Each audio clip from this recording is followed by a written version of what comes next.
Thinking half of the whole thought. Season 1, Episode 4, Down to a T, by Brian Fred Worm MacGregor, 2020. The local paper was running a crossword competition where a select amount of winners over the last 10 years from the paper's winning list were chosen to compete live in a room with other competitors, in celebration of the paper now being 10 years old, with prizes for everyone. It seemed like a win-win situation. So we both attended the competition, we being myself, Michaela, and my partner Mitch, who were given one paper and told only one would be given for fairness, so take care with it. We came with pencils which were prerequisites of the competition, so it was possible to rub out wrong answers without spoiling the competition paper as such, and Mitch said he felt lucky this morning. He probably meant stroking our kitten, as he was incredibly unlucky, or rather clumsy, although more than likely a great combination of both. Mitch added he had the competition well sussed, and he had it down to a T, so to speak. Well, I couldn't lose really, as I'm good at crosswords, winning several times, and as for Mitch, let's just say I assisted him in winning his one competition. Myself and my partner Mitch sat next to each other, with him just in front in the room, and he was there to support me in a way, he said, although more like hinder me. I mean, what could go wrong, I asked myself.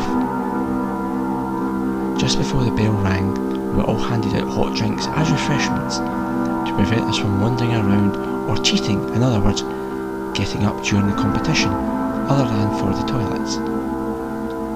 We were told to have plenty of writing implements available to write with, as there was no opportunity to replenish them once the competition had started.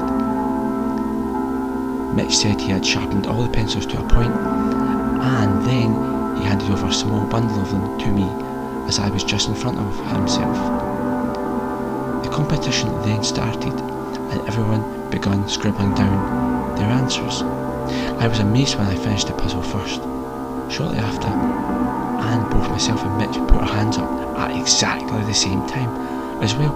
I guess, he had finished too, which surprised me greatly. At this point Mitch stood up, passing myself en route to the toilet it seems, and in doing so bumped my table, spilling my hot lemon and lime brew all over the paper, wrecking it. He said it's okay, he would win for us, although I had my doubts which were confirmed, as when he returned it appeared he broke the lead in each pencil, and then he said he forgot the sharpener.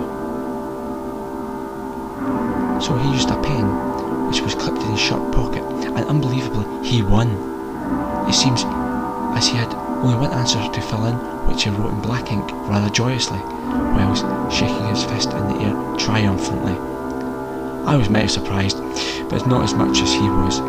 Everyone else finished the competition a little later on, and each progressively put their hand up in the air one by one, but not before Mitch and myself, albeit that I was disqualified for spoiling the paper. We were told no marks at all other than the winning words on the sheet, so I guess a deliciously hot zingy lemon and lime drink all over it was out of the question.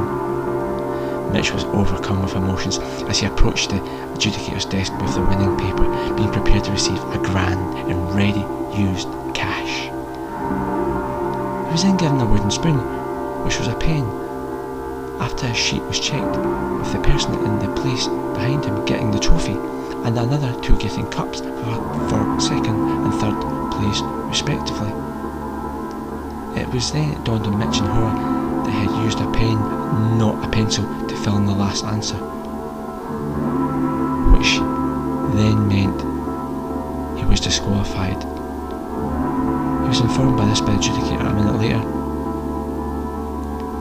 At least I didn't come last, as Mitch saved me from that by managing that himself. He seemed chuffed with his wooden spoon after, which was a pen of sorts, as he was wholly disqualified for using a pen and not a pencil as requested. And I only had one word left, which was visible. I was wrong. I could lose. I sat just